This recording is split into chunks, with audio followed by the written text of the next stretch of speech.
Troopers and grinders, welcome to a universe where the Dagestanis don't sweep the Saudi card. Because Bobby Knuckles came to town, if I had wheels, I'd bike, and that bike just ran over a chicken named Ikram Aliskarov, you hear me? That's right.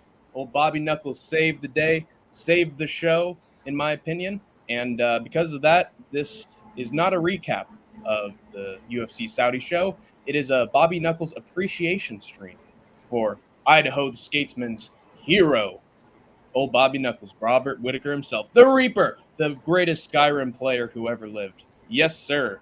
Finally, I can end a show that I despise on a really good note instead of a knee break. So we're in a celebratory mood.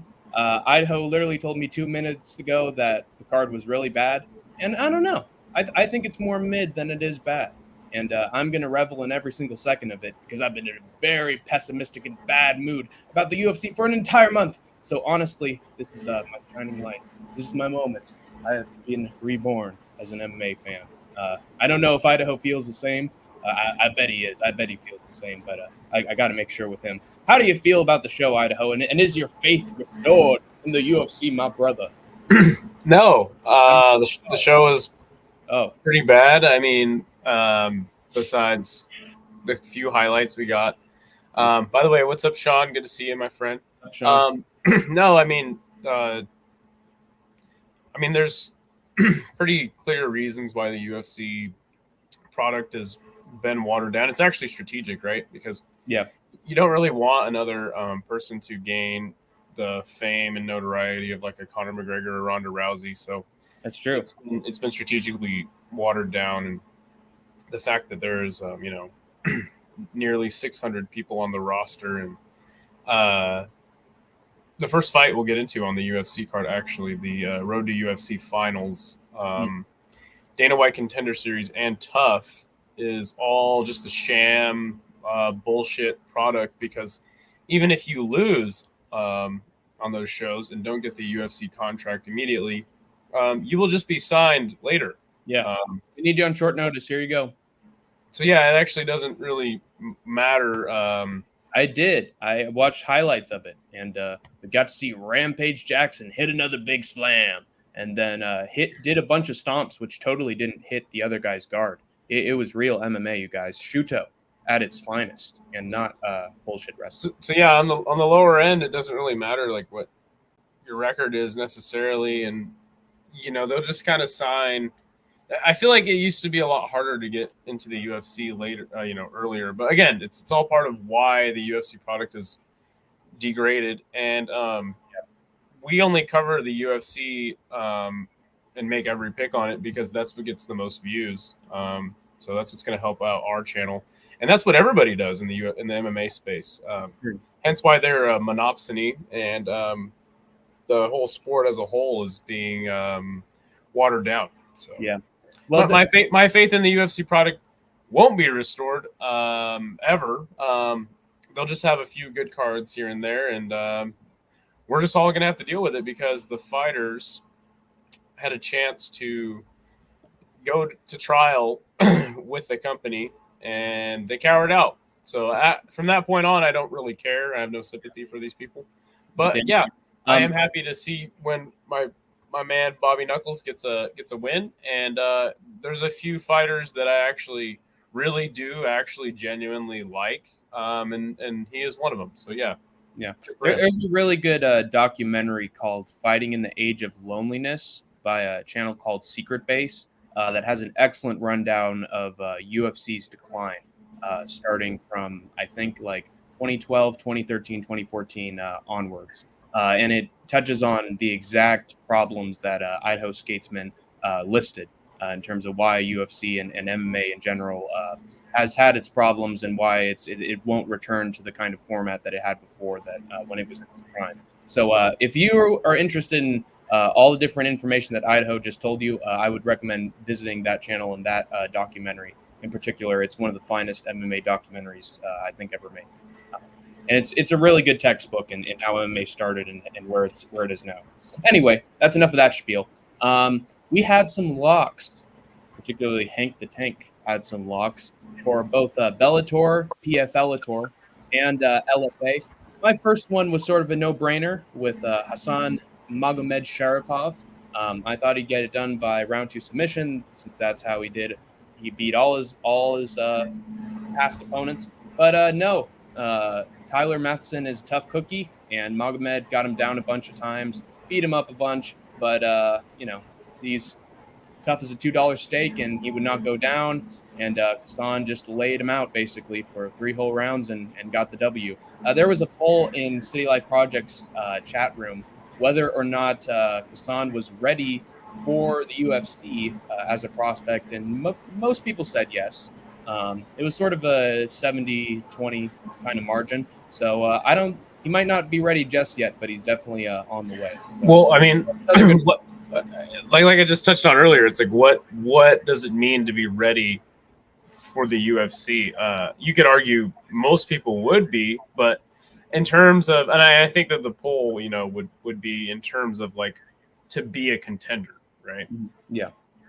And he's a contender at the moment. Not the most impressive win, but he's had an impressive track record. So maybe with a few more finishes, he could be on his way.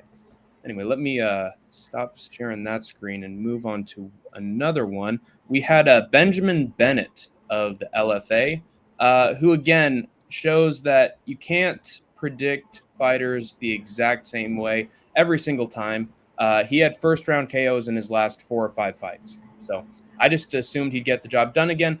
But you got to take into account the opponent and just how many times they've been finished. And often these opponents haven't been finished leading into these fights with big prospects. I didn't know that this would be sort of a jump up in terms of how tough his opponent would be for Benjamin Bennett. I'm 9 years old, but I look a lot older. He's not that old baby from the 2009 movie. He's a grown man. Look at him. He's in his prime. He didn't even have to be 80 years old to do it. So he had this fight. He was piecing up Luis, but again, tough Mexican, could not go down.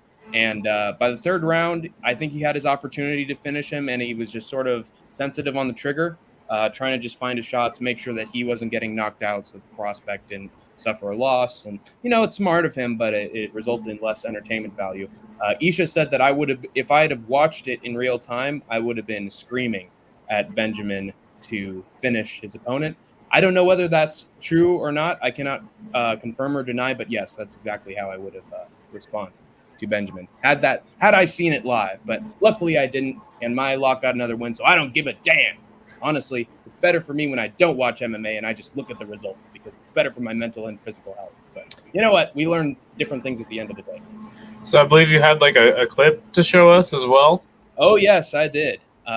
This was one of the highlights, I think, of the entire weekend. I'm pulling an Isha Helwani right here. Oh my God, this was the best show of the whole weekend. It's better than all the major ones combined. What the heck, you guys? So this one is by a man named Talgat Kalmuratov in Octagon with the C, not Octagon with the K. It is not the German promotion. He is about to deliver an incredible move. Check this out.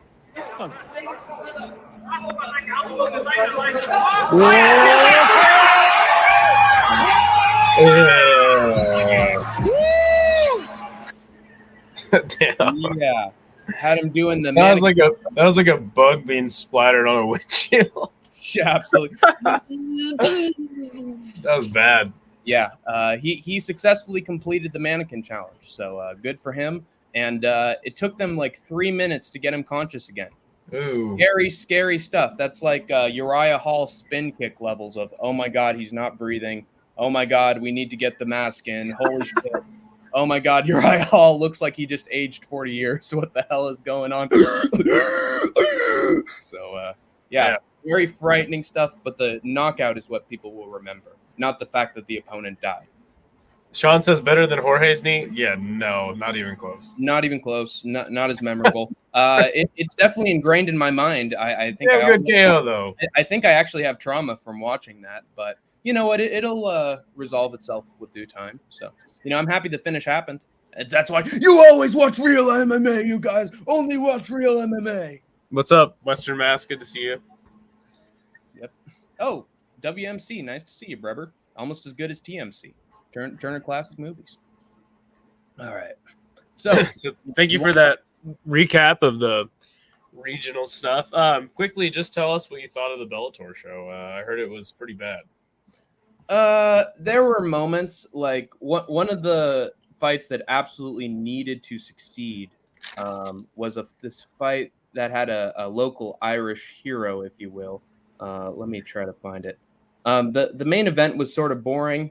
That's what I heard, but Ramzan got it done. Yeah. Right? So this was Paul Hughes. Paul Mm. Hughes, 12-1, big Irish prospect. It was I was interested in him. Yeah, it was happening in Dublin, so this guy needed a big win. That's exactly what he got.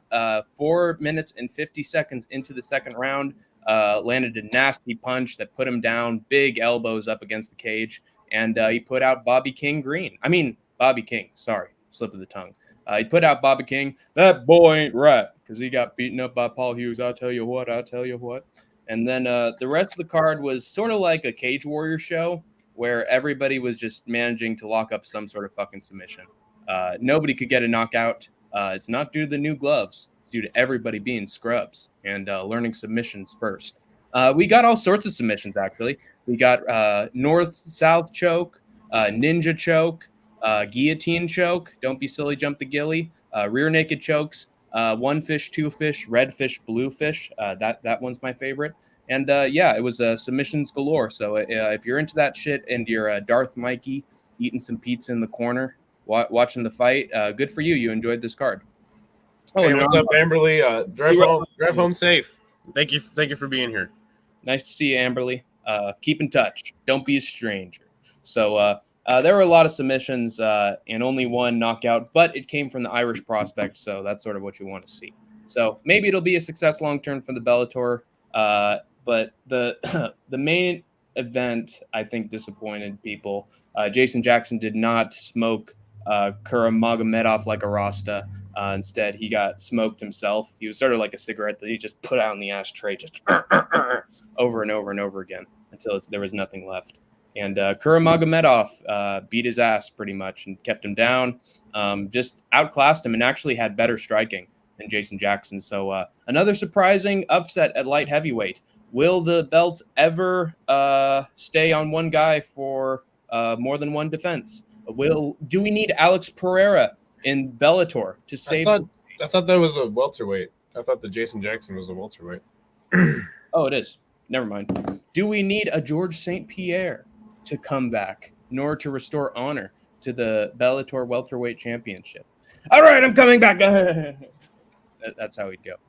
So yeah, I don't think the French Canadians ever coming back unless it's a grappling contest with Khabib. But I know that guy is dealing with tax evasion at the moment, and I don't think he'd be ready for a fight. If I'm being honest. So yeah, welterweight at Bellator. How fun! Yeah, it's interesting to see where Bellator goes. I believe at the end of this year they will collapse and formally go into the PFL. But we'll see. That remains to be seen. So we'll go straight into the UFC picks. So Hank and I actually tied. So we're now 4-2-1 on our little friendly competition. Let us know on the comments, in the chat. What should be like the what should the loser have to do? What should the winner gain? Interested to hear your guys' thoughts. So we'll get right into it. Chong Ho Lee defeats Long Zhao via decision. I thought that Lee would be able to get a knockout because he had knocked out his previous 3 opponents. But actually, what ended up happening was Long, I thought, won the first round. And it seemed like towards the end of the fight, the second round into the fight, he started gassing pretty hard.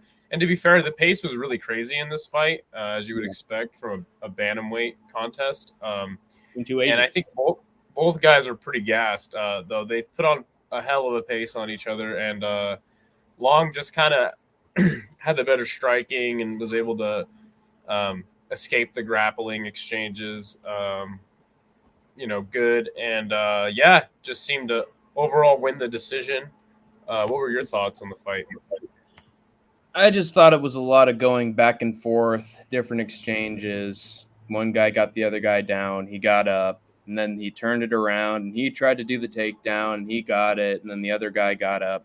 And I think Holy controlled for longer. And I think that's what won him the fight for the most part. Again, like I predicted, no holy shit moments. No holy shit moments. It was just it was sort of like Armin versus Gamrot, but not as good. Not as many strikes landed, just a lot of pressing up against the cage. Holly Holm would have definitely enjoyed the fight. And I think a controversial decision on who won. Some said it was Zhao, some said it was Lee. In the end, we all lost with this fight. So I thought this fight was pretty good. I don't think there's any reason to shit all over it. And I thought the fight was close, but I think calling it controversial is just a step too far. Western Mass suggests the loser smashes a pie into his face. Sounds good. That's the only suggestion we've got so far. So as of right now, until somebody comes up with a better one, I think that's got to be the one. Yeah, I had a berry pie a couple days ago. Sean says he went 6-5. What the fuck? Jesus Christ. That's funny. He says he went 6-5 last week. Loser has to clean the toilet every time he poops. All right. The rest of eternity? He said it was a draw. Yeah, there was no 10-8 round, so how could that be possible? Learn how to judge fights, guys. Our next fight was Magomed versus Brenson. This fight I thought was pretty bad. I thought Magomed would I don't know. This fight was just kind of bad. It seemed like I said, Brenson got on the preview show. Brenson got KO'd 3 months ago, so he kind of fought like he was a little gun shy, to be honest with you. It seemed like he did well in some grappling exchanges, but then he just kind of never really pulled the trigger on anything too significant, and I thought just lost the fight cleanly. Magomed just did better all around, and I mean, it wasn't really that good of a fight. Nothing really memorable happened. Yeah, I thought it was a pretty standard affair as well. He got the decision win. He grappled.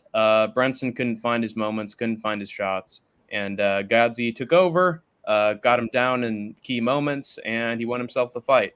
I don't think there was anything that much of note here, but it looked like the Dagestani streak was just getting started, and I was scared for my little life. I did not want Rob to lose, so good job, Godzi. So Sean says too close. That's why I say draw. That's understandable, but that's not how it works in MMA judging. I had the worst picks I had forever in the UFC. I think this card was somewhat hard to pick because there was a lot of prospects that weren't doing too good, and just not a lot of ranked dudes until you got to the main card. So that's understandable. Our next fight was Muin Gafarov versus Kyung Ho Kang.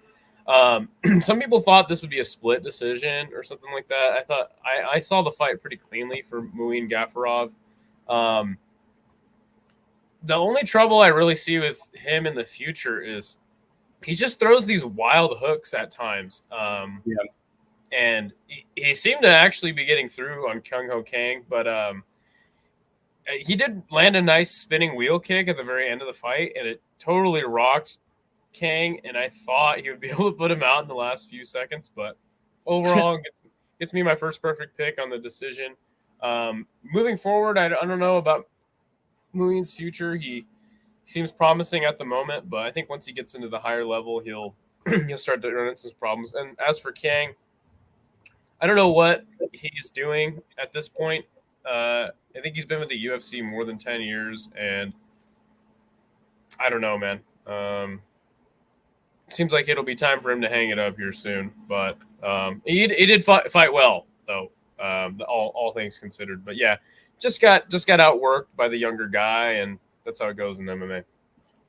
Check Sean's comment. Apparently, he scores fights as if they were an alarm clock that he has to set for work, because one's 10 o'clock 09 and the other one is 10 o'clock 08. So depending on what time the fight is happening, that's how the fight should be scored. Specifically at 10 o'clock, once you've gone over the fight, and then you can set it on your iPhone. Where he says, because it's a 10-9, unless there's a knockdown, it can be 10-8. 10 o'clock. Yeah, that's how boxing judging works. Knockdowns don't count as 10-8. So read the unified rules and then come back to me when you know how to judge a fight better. All right, Jesus Christ, I thought I was being mean. So with this fight, Kang had moments where he could have succeeded, but he just could not let go of grappling work when it was necessary. Like he had him down, he was on top in half guard. If you're against a grappler, that's like a dream come true. And as long as you lay on him and start laying some punches, you can easily win that round. Instead, he tried to scramble to side control, or as Gafarov was trying to get up, instead of pulling him back down, he tried to get on his side and go for some sort of weird triangle choke.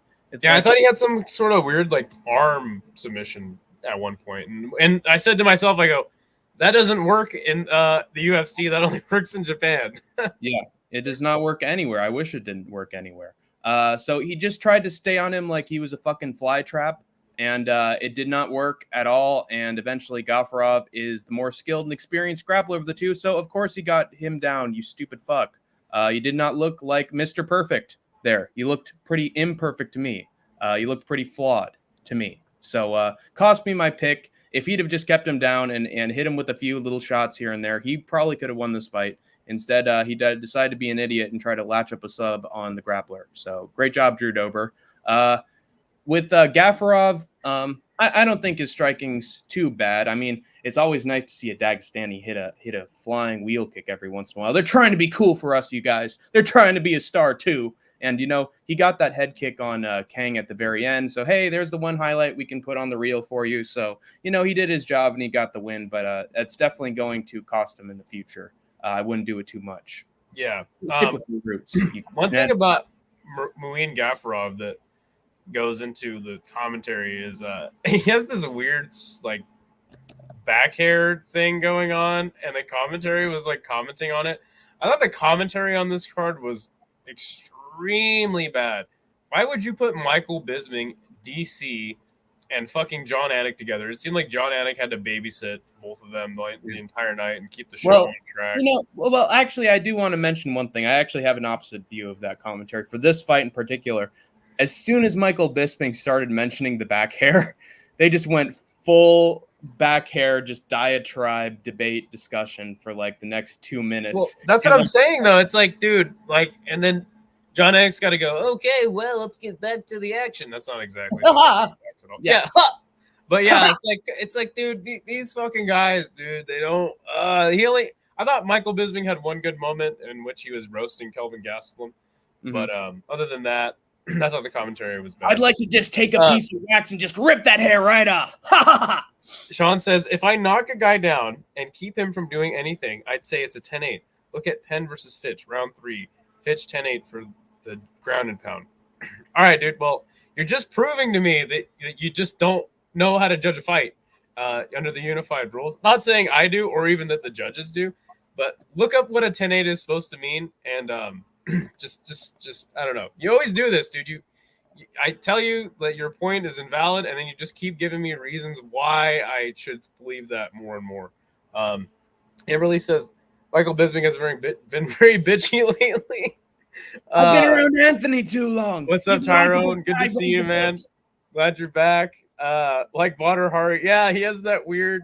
But Badr Hari's is like a clear birthmark, and like Muin Gafarov's looks like he just needs to like he got a wax job or something, and it just he missed the spot. Oh, Kelly Clarkson. By the way, what's up, Big Red? Good to see you, my friend. Yeah, he tried. I love Bisping, but ever since he went off of Ariel, I noticed he's been moved. Went off on Ariel, I noticed he's been Oh yeah, moody. he was a bitch about that for sure. I never seen that. I didn't know he went off on Ariel. Good for him though. He was mad at Ariel because he broke the news about there being doubt that the Conor fight was going to happen, which ended up being proven correct. That aged like milk. And then Michael Bisping, because he's a company man, whined about it and said that Ariel he's a so-called journalist because he's trying to get tabloids. And then literally one day later, it's proven that the Conor McGregor fight fell through. So I got the receipts. Yeah, they said that the Rockhold versus Jacare fight was off. And so I went to my friend, Michael Bisping. This is in the book, you guys. This is in the book. I went to Michael Bisping and said, hey, man, throw your hat in the ring. Throw your hat in the ring. And he said, oh, good job, buddy. I'll do that. Oh, for sure. And so what the heck? I'm your friend, Bisping. I love to have you on the podcast, New York Nick. Where's Michael Bisping? I got so Sean keeps defending his awful point. Dude, it's cool, man. Like, honestly, we can look up that rule, but people are going to put in their perspective. It is what that means. Look up Chris Lieben, but he couldn't score a fight. Interesting point. Not really. Anyway, so we keep going. Renat Fakhretdinov defeats Nicholas Dalby 3 UD. So ridiculous. Yeah, people are telling me that Nicholas Dalby really won the fight. I don't think it was as close as people think. I thought that Renat certainly looked improved from his last fight, and he fought well, and Nicholas Dalby gave him a tough fight. I don't really think there's necessarily a case to be made that he outright won the fight, but some of it, some of the rounds were definitely close. But yeah, I mean, good win for Renat. Again, like, is he going to be like a contender in the weight class? No, I don't believe so. But I don't know. I mean, I think he's definitely improving, and that's what you want to see out of a prospect, so to say. Yeah. I think Renat is very underrated on the feet. He can piece up his opponents pretty bad, and he has a good amount of power. And he showed that against Dalby for a lot of this fight. Unfortunately, I just think that in the second and third rounds, Dalby just had the better of him and started piecing him up.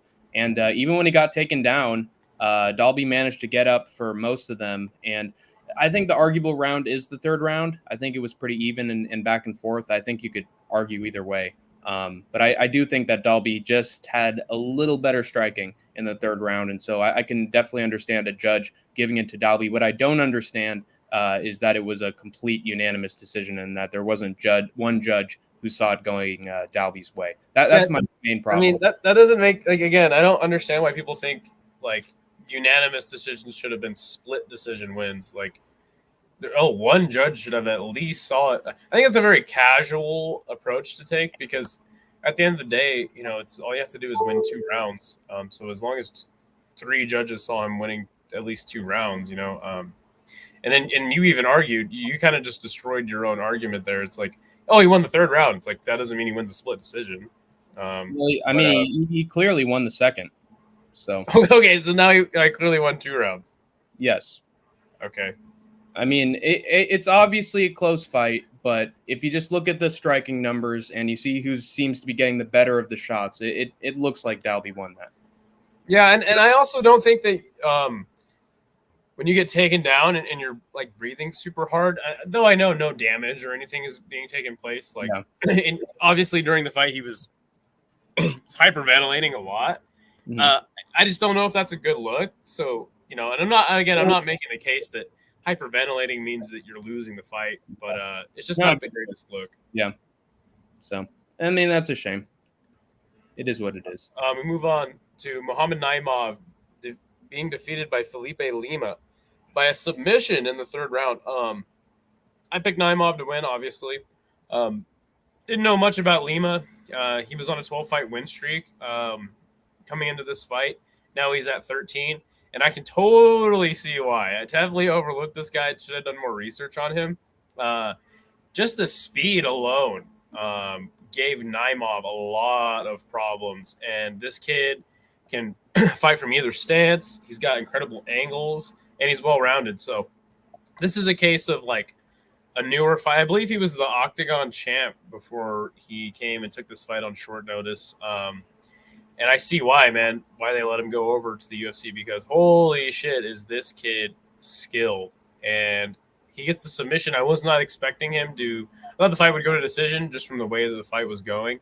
But holy shit, man, this guy is one to watch. I was really impressed. And that being said, I thought Naimov actually was holding his own until he did get submitted.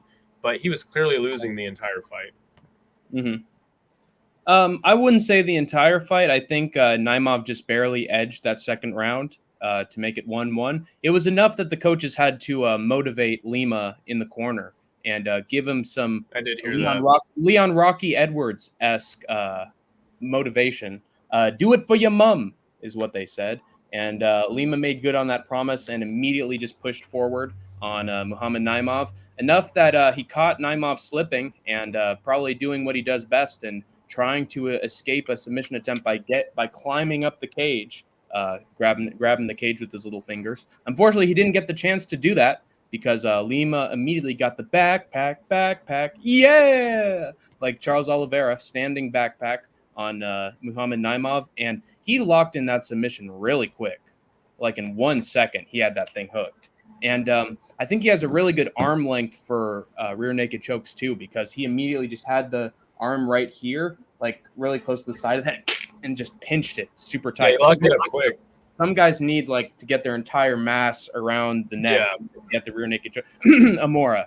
But he had just sort of a mousetrap, like Vulcan neck pinch kind of. Oh, it's tight. And he tapped like almost immediately. So incredible work from Felipe Lima. He was piecing up Muhammad Naimov in the first round. He looked just super impressive for a majority of the fight. And it's strange, like what's going to happen to him after this win? Like, is he going to be in the UFC full time after this? Because he's the champion in another company at the moment. So is he just going to vacate that belt and they're going to let him right into the UFC? I mean, is that the protocol? Is that usually how that works? Oh, 100%. That's exactly what's going to happen. Yeah. So I think that's definitely for the best. It will definitely benefit the UFC because if this kid keeps on latching up wins, he's going to be a star. It's just amazing how many of these short notice Brazilian fighters end up becoming like great once they enter the UFC. We just had it with Diego Lopez, and now we again with Felipe Lima. Also that dude that was barking, one of the fight nerd guys, John Silva. Yeah. What's up, Kenneth? Good to see you, my man. So I guess the main theme here is God bless short notice Brazilians because they are bad. And Dylan, why are you ignoring Amberly? Just acknowledge her. Say hi to her. Come on. We move on to Nasrat Haqparast versus Jared Gordon. It was at this point in the card that I took a good, nice nap. This fight put me to sleep. I thought this fight was pretty bad, but to be fair, I only watched the first round. So I'll let Hank give his recap. Yeah, this was a back and forth affair. This was another sort of controversial decision. I would say that Haqparast again looked good in the first round, was outstriking Gordon. He was looking pretty slow. And then over time, Gordon just starts to put 2 and 2 together, and he starts to adjust to Haqparast's style, and I think outlanded him for 2 out of the 3 rounds. Looked really good. Once again, the UFC does injustice to Jared Gordon, I think. This is 3 fights that should have easily gone Gordon's way, and then some sort of strange shenanigan ended up costing him the fight. Whether it was Bobby Green getting the headbutt on him for the no contest, Patty getting one of the worst decisions in the UFC history, in my opinion, and then with this one, it's not as bad. It was still a close fight, but again, this is a case where it looks like the other guy outstruck Nasrat pretty clearly. And once again, I believe this was a split decision, and it went Nasrat's way. But it's just a shame. Gordon is I think talented enough to sort of crack the top 15, but they just keep weighing him down with these decisions and fights that. I saw a picture of Gordon's face after the fight. He looked pretty busted up. Is that true? I think he was getting busted up at the start of the fight. And okay. But you know, guys who get busted up, sometimes that doesn't look very good for the judges, sure. And that can often lean them another way. It's a shame because I think he was the more talented of the two. And Sean said that Gordon was screwed. Amberly says the fight was close. I mean, I didn't even watch it, so but this one put me to sleep. Yeah, again, it's the Idaho Statesman rule that if it's a close fight, it's not a robbery. So it wasn't a robbery. Even people who I've seen on YouTube who constantly scream robbery weren't like, what is that decision? They were like, I don't like the decision, but it was close. So it was a close fight, and Gordon should have kept it. Shouldn't have kept it close. It's honestly on the fighter to make sure that you win the rounds pretty clearly. But sometimes there are moments where it is pretty clear that you win a round, and judges don't see it that way. So this is one of those cases. Gordon's talented enough that I think he can come back from this. Western Mass says there's no athletic commission in Saudi, right? UFC in charge of the judges. In charge of the judges. Yeah, that's absolutely true. There is no athletic commission in Saudi Arabia, so the UFC acts as its own athletic commission. Does that mean they're in charge of the judges? Not necessarily. It just means that they're in charge of hiring and Well, signing judges. it's sort of like Trump being able to elect his own judges, right? You got guys who will be company people for you at the end of the day for certain fights if they're close. So Volkan Ozdemir knocks out Johnny Walker cold. I predicted this fight entirely correctly, and then I said it would be a first round KO, but I was wrong about who would get it. I was asleep during this fight. I actually woke up immediately after the KO happened. It looked like I believe Volkan hurt him. Johnny then recovered, and then he had him trapped up against the cage. Landed a beautiful shot that just pretty much put Walker out. Finished it up with a strike on the ground, which actually cold knocked out Johnny Walker. I know you actually watched this one, so yes, happened? I did. It sucks when I lose picks, but when we're competing by split decision. But it's also really nice when I win picks via devastating finish. And I mean, that's what it seems to be. So that's what happened here. Volkan Ozdemir, I think he was just outpiecing Johnny Walker for almost the entire fight. Again, I said this before. The fight was only going on for two and a half minutes. So. For as long as it lasted. I said that Johnny Walker wasn't going to show very conventional boxing.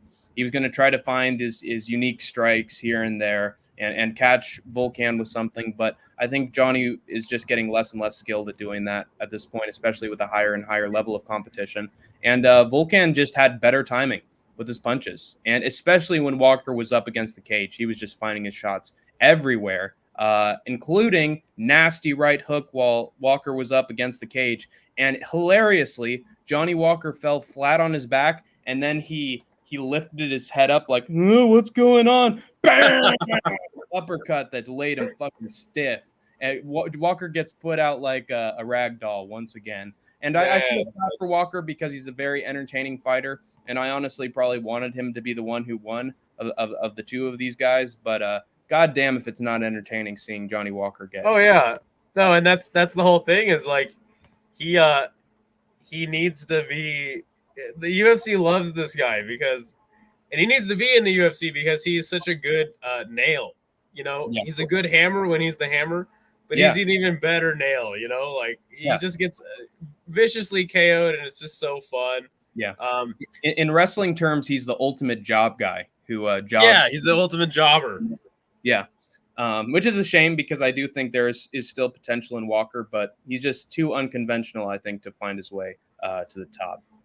But good for no time. I really think this was a triumph of the dark horses on the main card. The guys who have paid their dues in the company for a very long time in the bigger divisions, who have now finally gotten their flowers and beaten somebody who a lot of the fans didn't expect them to beat. So I'm really happy for the guys who didn't get the recognition before this card because I think they got it after Saturday.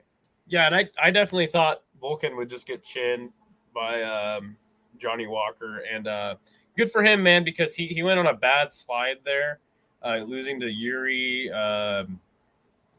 I can't remember who else was in that losing streak at the moment, but yeah, he was getting knocked out bad, and he just came back, and good for him, man. A great win, getting the win over Johnny Walker in the desert.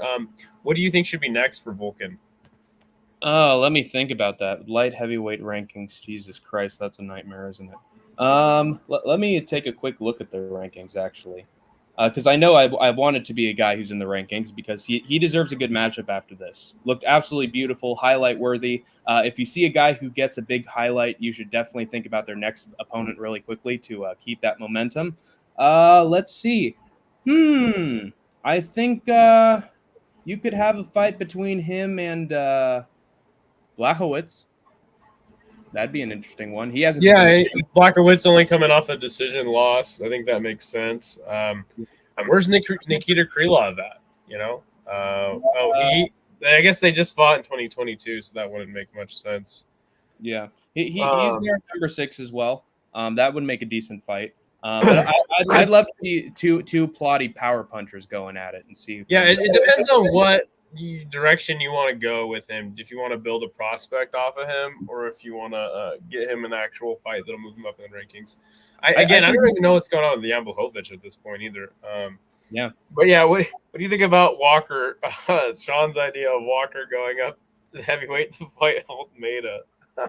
Well, here's the thing. There are some theories that I've heard that have said that Johnny Walker has a really bad chin because he's actually cutting a lot of weight to get to where he is in the light heavyweight division, which could very well be true. But the evidence against that is that he's looked like that and been put out in so many fights. I don't think that he's necessarily like chinny, which again, if you wanted to make that point, I wouldn't argue with you, but I think that he just doesn't have good defense, No, like he doesn't have good defense. And when you get hit clean, the way Johnny Walker does when he gets knocked out, it's a masterpiece. It's a work of art.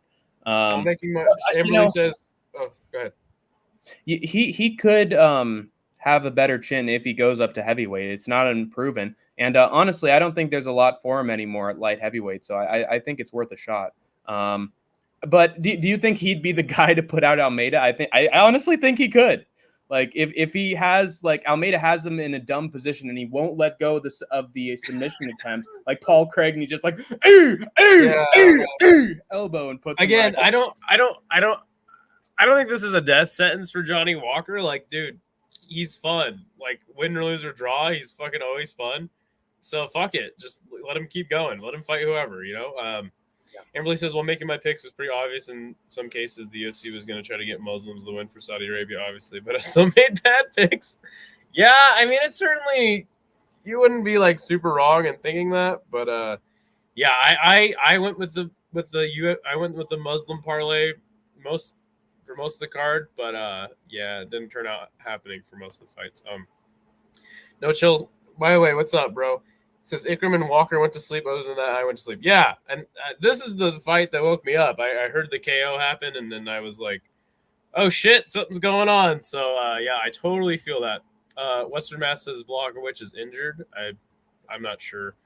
But yeah, we move on to Sharaputin Magomedov fighting Antonio Tripoli. This fight was terrible too. It was really bad. Once Antonio Tripoli finally gassed out really bad, Shara Bullet put him out. But, dude, I don't even fucking know. Middleweight kind of sucks. The division sucks, so we'll see what happens. But I think once Shara finally meets a guy that can really wrestle, and his striking is still good. But, yeah, I don't know, dude. I think that this train on Shara is going to stop pretty soon. He may get another few wins, but against the top 15. Against the top 15 or top 10, he's definitely not going to get another win. Again, I thought the fight was bad, but he moves on, and he gets a win in his, home region, so good for him. Yeah, I had the same pick as you, and I honestly don't even think Shar really surprised us here at all. I think it was just Tripoli completely gassing out and looking like an utter fraud in the fight. Somehow, Tripoli... And to Tripoli's credit, he took this fight on extremely short notice, so... Yes. But Tripoli knew that Shar Magomedov's weakness was takedowns, and he couldn't even try to shoot a takedown up on him in the middle of the cage. He just kept leaning on him because he's the size of a building and just hit him with little rabbit punches every once in a while. And then Shara turned it around, and then he threw stupid leg kicks and spinny shit and little punches whenever he could. And this fight sucked. This fight was absolutely rotten. It looked like a Marab special. Tripoli, I honestly think he had an opportunity put right in his hands to do a grappling training camp for like a couple days and just completely put Shara on his ass. And he did not do so. Instead, he leaned up against the cage, did absolutely nothing with it. And Shara just turned it around and basically, don't even want to say schooled him because he didn't even do that much either. This was just a gas contest to see who would go out faster. And it seemed that Tripoli was the one who went out faster because he is bigger.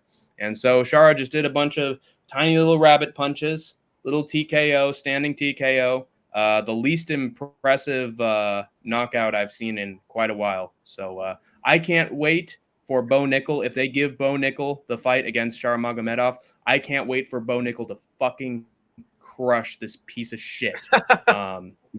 He's a little rat, one-eyed cyclops, beat up a guy on the elevator for kissing his girlfriend. So I can't wait for Bo Nickel to end this guy's hype train and get him out the UFC forever. Tyrone Bigham says, how the fuck was Tricoli 12-0? Dane hating on me says, yeah, Tricoli did well for short notice. Yeah, I never said that. I'm just saying, like, to his credit, he took the fight on short notice and he got in there, and the fight sucked. I'm not giving him credit for that, but Shara, like, it's more, saying, hey, man, Shara didn't even do good against this short notice guy. And as Hank said, it was like, who was going to gas out first? And once Tricoli finally did, is when he finally was able to put him out. He then tells me to put some hash oil in this vape.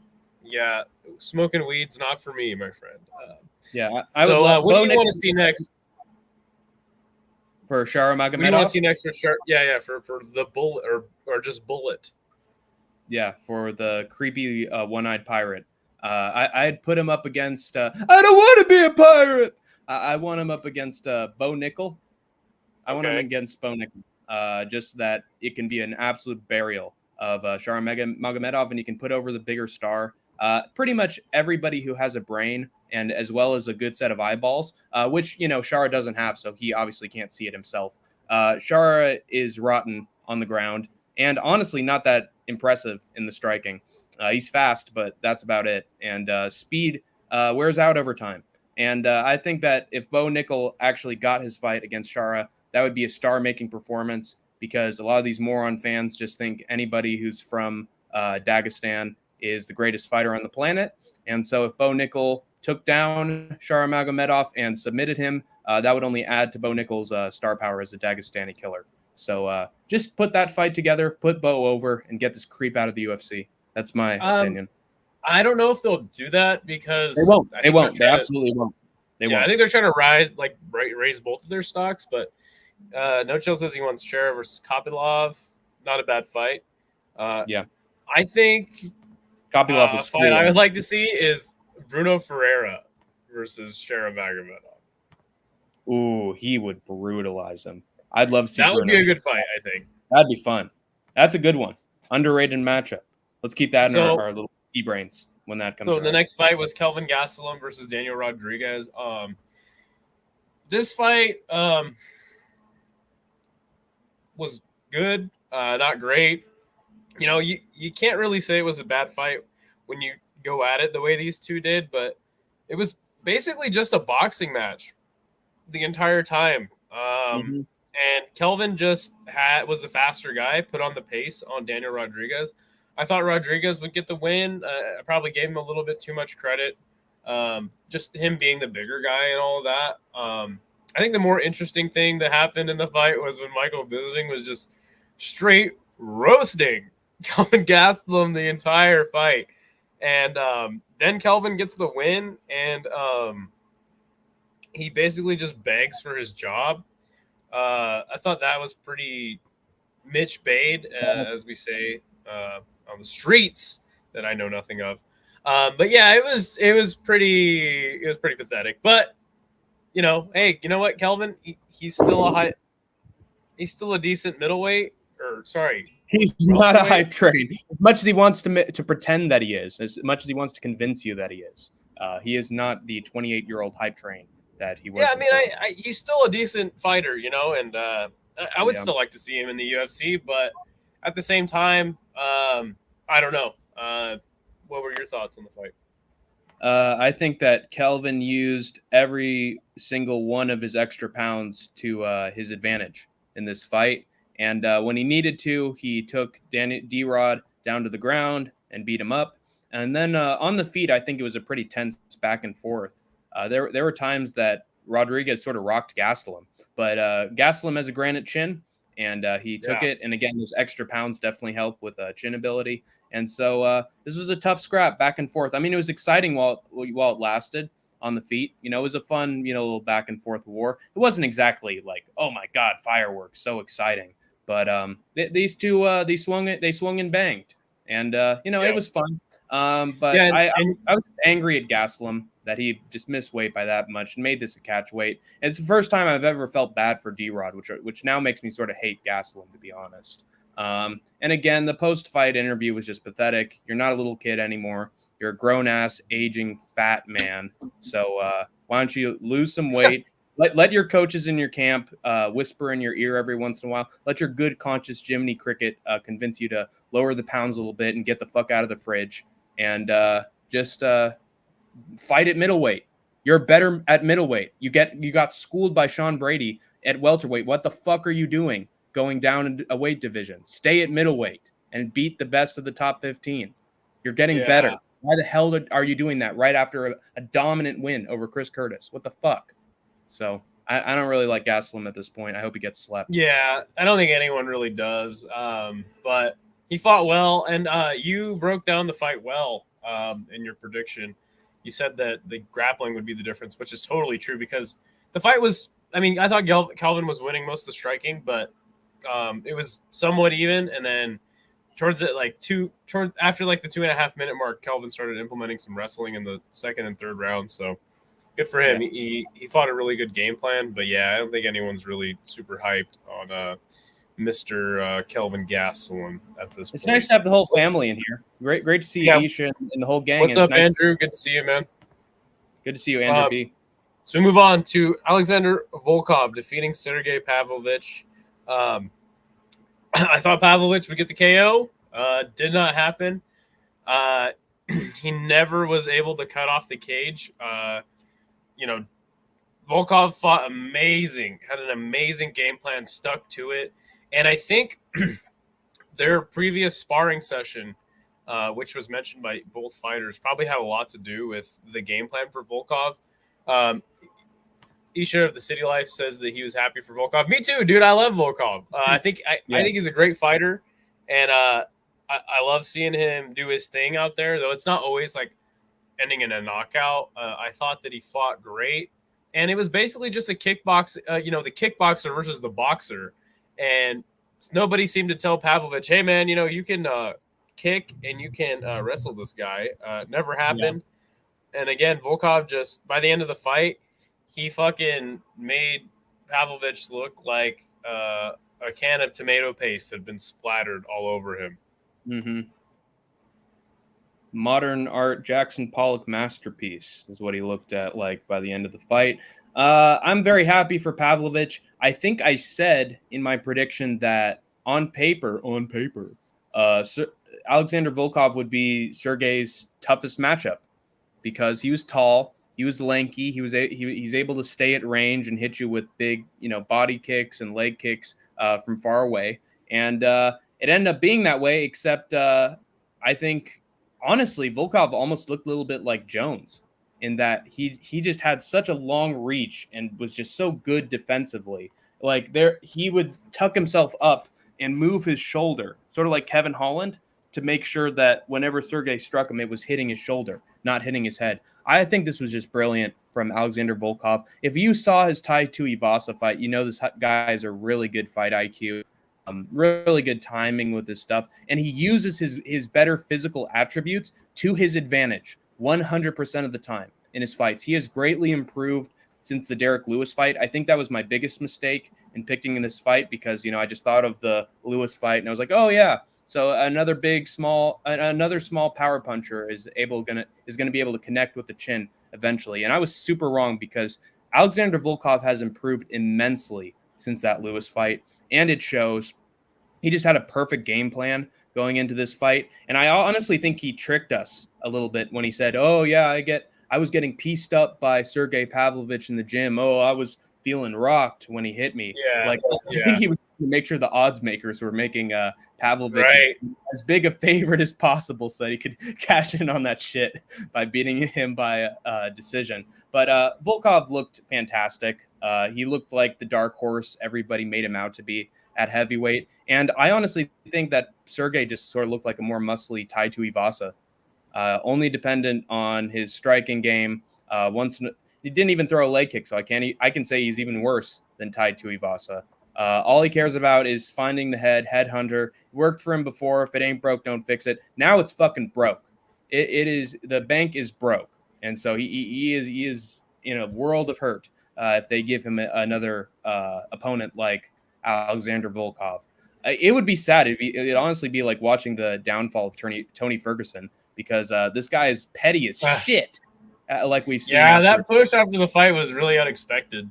Yeah, he's going to be like, yeah, I'm coming back for that heavyweight belt as soon as I What fight. do you want to see next for Volkov? It's so tough because he's fought everybody in the top 10, so it's probably got to be a rematch unless you give him the Jelton Almeida fight. Hey, which I know you just hate. I know you just want to shoot yourself at the thought of that, but seriously, he's fought everybody in the top 10. So. Yeah, I think I lost a few brain cells there. You're honestly making me depressed the more you speak. Well, I'm just saying he's the only guy in the top 10 he hasn't fought. So yeah.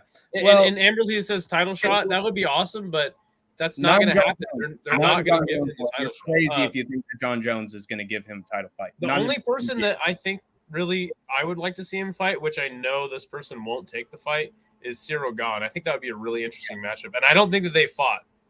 They did. They had a fight. See, there you go. He's fought everybody in the fucking top 10. So hard. Yeah, but it would still make a good fight, because I think that Volkov has improved enough that it would actually make it a very different fight. And it was in 2021. So yeah, it's far enough removed. But yeah, I don't know what you're gonna do with Volkov. I think honestly they a lot of the UFC fans would see an Almeida fight as a punishment and not be interested in that whatsoever. So honestly, I think that Cyril Gane versus Alexander Volkov 2 is the fight to make. It's striker's paradise, fun back and forth, really technical between the two of them. Wouldn't involve grappling that much. I think it would be a money fight. Yeah, and some other people are agreeing that he needs that Cyril rematch. I don't think Cyril will take it though. I think he'll just keep sitting out. Apparently, there was just a weird context going into this fight as to why Sergey and Alexander had beef before and after this fight. Apparently, Sergey's team blamed Alexander Volkov for taking the fight early, and Sergey didn't know about it. So, I'm being forced into this fight, you guys.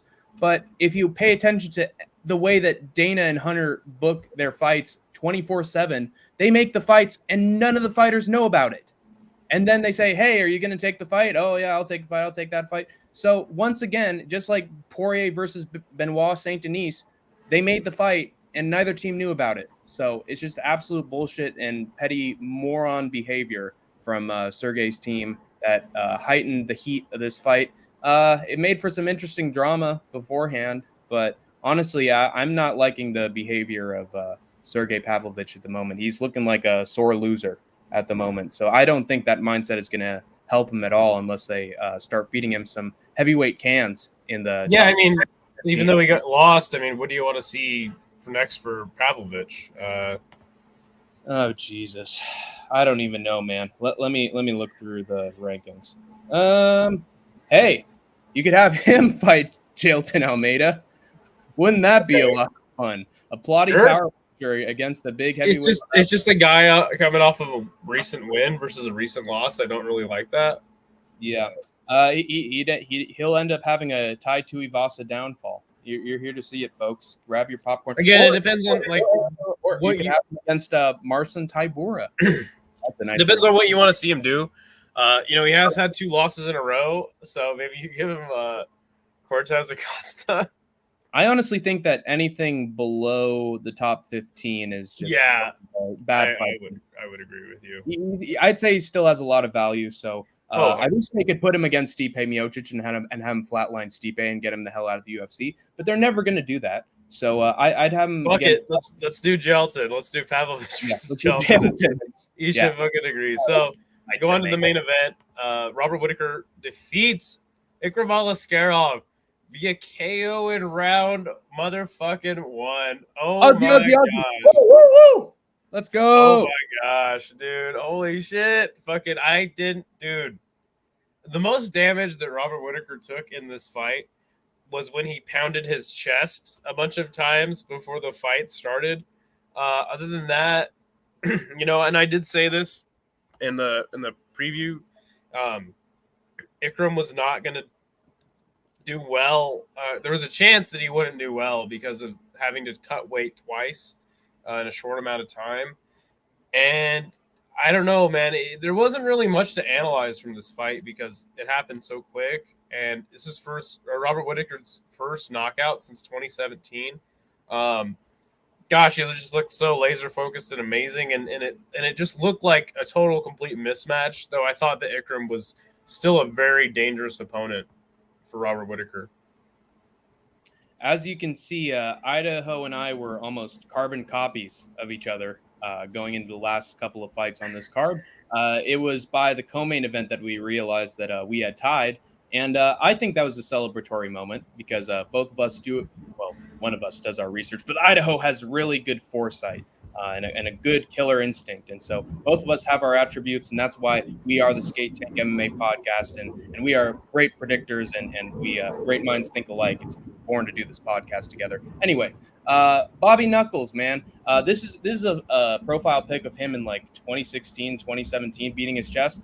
And it might as well have been Bobby Knuckles in 2024, beating his chest after putting these chicken on skates and then hitting him with the exact same shot that Khamzat Chimaev hit on Ikram Aliskerov. I mean, in their fight. To say it's the exact same shot, though, is like totally not true. I mean, Whittaker hit him with an uppercut against the cage. Ikram hit him in the center of the cage, or sorry, Khamzat hit him in the center of the cage with an uppercut. And That's that true. uppercut that fucking Khamzat hit him with was from a much lower angle, and the knockout was so much more devastating. One of the most brutal KOs I've ever fucking seen, man. That Khamzat knockout of Ikram. But it was still a fantastic uppercut that put him away. Bobby Knuckles looked so fast in the fight, always bouncing up and down, always just has a lot of cardio going into big shots. And in that way, sort of reminds me of Tom Aspinall a little bit, in that they're very bouncy, they got a lot of energy, and then quick 1-2. And he hit him with a perfect, picture perfect right hand right on the side of the head. That had him wobbly. We didn't get to see a lot of this fight, to be honest. Aliskerov looked just a little bit frenetic in terms of his pace. Like he was going for classic Aliskerov big front kick right out of the blue. Didn't get anywhere near. That was like the only shot that he hit him with, right? That was the only one that he even tried to hit him with. We didn't really get to see much from Ikram in this fight, which is a shame because I do think that Ikram is a pretty talented striker when you put him against the right opponents. But in this one, he just had no idea where he was, and Whittaker was honestly more prepared for this. If you notice a clip on Twitter, he actually read that when he like feints and ducks his head down, Ikram was like leaning back and trying to hit him with a leg kick. And so he feinted twice and saw that timing twice.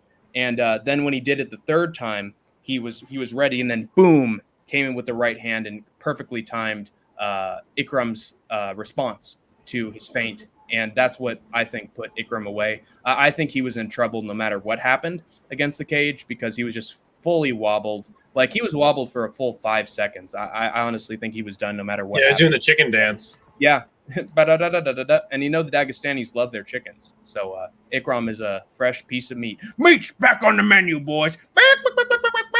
Eat that like chicken, brother. So poor Ikram. I feel bad for him, but honestly, I feel even more happy for Bobby Knuckles. I think this sort of guarantees him either a number one contender fight or a title shot if they give it to Strickland. So couldn't have had a better result for Bobby Knuckles. And he gets a first KO since 2015. And anybody who's a true Bobby Knuckles fan is just thrilled for him at the moment. So. Yeah, I mean, so so the fight I want is Sean Strickland versus Robert Whittaker. But I mean, chat, what do you guys want to see and what do you think should be next? Let's read it. I've seen different interpretations of Bobby Knuckles' future. I like the idea that if Izzy wins against Strickland, God forbid that happens, they have Izzy versus Strickland because that would be the rematch to make. And then Bobby Knuckles waits on the sidelines because he's definitely earned a shot, just like Strickland's earned his shot. And then you give it to whoever wins Izzy versus Sean. Now, if you're in the mood for business and you're in the mood for putting a good co-main event on the card, you try to manipulate Sean into not waiting for his shot and taking the Bobby Knuckles fight. But that's slimy, and I fucking hate Dana and Hunter, so fuck their methods. I'm just going to let Sean get his rightly deserved shot from from that very close fight with Dricus. And then after Dricus and Sean have their scrap, then I'd give the rightly deserved title shot to Bobby Knuckles. Hopefully that happens within a year's time, and Bobby doesn't wait too long. That's the best. I think that you do Strickland and Whitaker on the co-main event of Dricus, Duplessis, and Izzy in Perth. I think that'd be awesome. But I think if Strickland doesn't take that fight, I think you do him Whitaker versus Imavov. Ooh, or even Brendan Allen. But it's unfair to Bobby, in my opinion. Why is it unfair to Bobby Knuckles? Because he's won 2 fights so far against top contenders. Yeah, but unfortunately, the UFC doesn't work that way, dude. Like, you got to keep fighting. So if Strickland doesn't take the fight with him and Imavov would be the number 1 contender fight. But it's just tough for him because he's lost to Dricus Duplessis and Izzy twice. So better pray that Sean wins. Better pray. Yeah, I understand that you really like Sean Strickland and you want to see him get the title shot after. Which, to be fair, Izzy shouldn't even be getting a title shot. Not at all. He lost his last fight. It makes the biggest injustice at middleweight. It's ruining everything. Yeah, it makes no fucking sense. Fuck that little dog bender. The dog bender? Yeah. Mm-hmm. So, yeah, that was UFC Saudi Arabia. It had the good moment with the knockout, the main event. But overall, man, the card was not good. And I'm just looking forward to 302. Which I believe is next weekend. No, don't be ready for 302. It's 303. Never 303. Okay. Never mention the New Jersey card ever again. Yeah, it's 303. I'm looking forward to that one next weekend. Yeah. So. Yeah, me too. If the gloves allow it. Well, we got our Dominic Reyes moment at the end, so that's all I'm going to remember from this piece of shit card. As long as we got our highlight. Often a really fun main event helps take away the bitter taste of an overall card. And not only that, the Saudi Arabia crowd sucked. They're so bad. Everybody was on their phones or had their backs bad. Page. Yeah. The Saudi Arabia crowds are never good, even when there's a big-time boxing event. Like, they're just always bad. Yeah. I mean, they're basically spoiled brats at this point. So fuck them. They're just like the Rio crowd. Fuck them. Can we have an event in Europe, please? That's not France or fucking England. Can we go to Eastern Europe? We got enough fucking Polish power to make a sausage factory. So come on, let's just have some crowds in Spain or in Eastern Europe. You have a Spanish champion. You have an African champion. Maybe go to South Africa or negotiate a deal. You lazy bald fuck. He's just getting mad at us. He says, "How was the card? How is it a piece of shit card? You got KOs and you're still not happy." I would say it's a right down the middle card. I think it was honestly a little bit worse than Cannonier versus Imavov because the Dominic Reyes finish basically saved that entire card and put me in an even better mood than Robert Whitaker getting the finish. And the Zachary Reese KO was pretty awesome as well. The Shara Bullet KO was pretty rotten on this card, in my opinion. The only 2 major highlights were Robbie getting the finish and No Time Volkan Ozdemir getting the finish. And it's a Johnny Walker KO. I mean, what are we going to expect here? Oh, my God, he's like a wacky inflatable tube man, and he fell over. Wow, what a surprise. So, honestly, I think that the Cannonier versus Imavov card was a little more surprising in its results and had me hyped for a longer amount of time. Whereas this one had moments that were, okay, the whole prelims fucking sucked. No finishes, except for that one submission from Lima, which was decent. But overall, I put it on the same level as Cannonier versus Imavov. It was nothing special. PFL. Yeah, I mean, and again, like Octagon was better. Like I said, it's like in the beginning of the show, it's like the UFC's product is watered down. So maybe I'm just expecting. I'm not expecting like great cards every time, but maybe I am just expecting too much out of them. And yeah, I mean, they're the UFC, man. They're the highest. They're the highest. They're the most. They make the most money in the sport. Hey, they got the highest staff in MMA when they're booking. How about Izzy versus Dricus? Yeah, but yeah, man, it's just like the cards have just been bad recently, and if you don't agree with that, then I guess I understand. But we're also talking to the same guy who thought that the Ryzen card was like one of the best cards he's ever seen at Ryzen. So yeah, I'll call the nearest. We will just never agree on that. Sean says that the card was 6. What's that? I'll call the nearest rehabilitation center / nut house. Just in case. Sean says the card was a 6, and for once, I think I actually agree with you, man. It was around there for sure. Right down the middle. So, Well, there were fun moments, so I'll take what I can get from the UFC at this point. Gotta have a bad perspective so that the good moments can surprise you. That's all I can take away from this card. Good for the Saudis for at least trying to make this a special card for a fight night, and basically trying to break Dana's arm until he yelled out, "Uncle, uncle!" Finally, someone else was the uncle and not Dana. So they tried their best, but it's the UFC, so they failed once again. Yeah, and they said they wanted to come back first quarter of 2025. I guess. I mean, I don't know. Hamzat falling off the card was really a big hit to the card. I don't know, dude. I don't know what the fuck is up with the UFC these days, but we're going to keep covering them. We're going to keep covering every single fight, giving our predictions for them. Hopefully next week will be better. We got everybody's favorite fighter, Alex Pereira, fighting next week. We're going to come out with a preview show of that. Do you have anything else to say to the people in regards to the weekend that was, or anything else? I would say if you came to the podcast late, scroll back a little bit and watch that nasty knee knockout from Octagon, because I think it was the highlight of the night, highlight of the weekend, right next to Bobby Knuckles' KO. Honestly, a decent showing from the PFL, not so much from Bellator. I would definitely say it was better than last weekend. So got to take what you can get. And I don't know, be happy for what you have, like Dr. Seuss once said. And honestly, just be hyped for Pereira versus Yuri 2 and Ortega versus Lopez. That's what I'm most looking forward to, because I'm a real MMA fan. For sure, yeah. So, like I said, give you damn near 4 hours of podcasting every week. I think our shows are getting a little tighter. I think we're just getting this down. So, yeah. And we have less to say. There's less to talk about. Right. So next week, I will be going on a giant cross-country road trip. So we'll see how that works as far as the podcast goes. I'll be gone for about 2 weeks. And I'm looking to see you, Mr. Isha of City Life, when I'm on my road trip. I'll be coming to Twin Cities. So stay tuned for that. He's actually in a coma? Oh, no. Oh, that sucks. Wait, the guy from the Octagon card?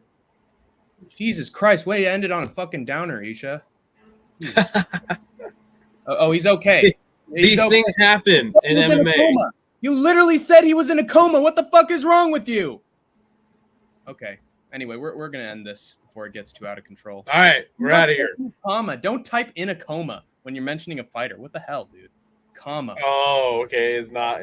No, the guy is not in a coma. Okay. Bot equals not. You put bot. How does autocorrect even do that, dude? How does that happen? Okay. Well, work on your typing skills, Isha, because you almost gave me a stroke. God damn. All right. That's it. You have escaped the war zone. For now. Don't get in a coma, kids. Don't get in a coma.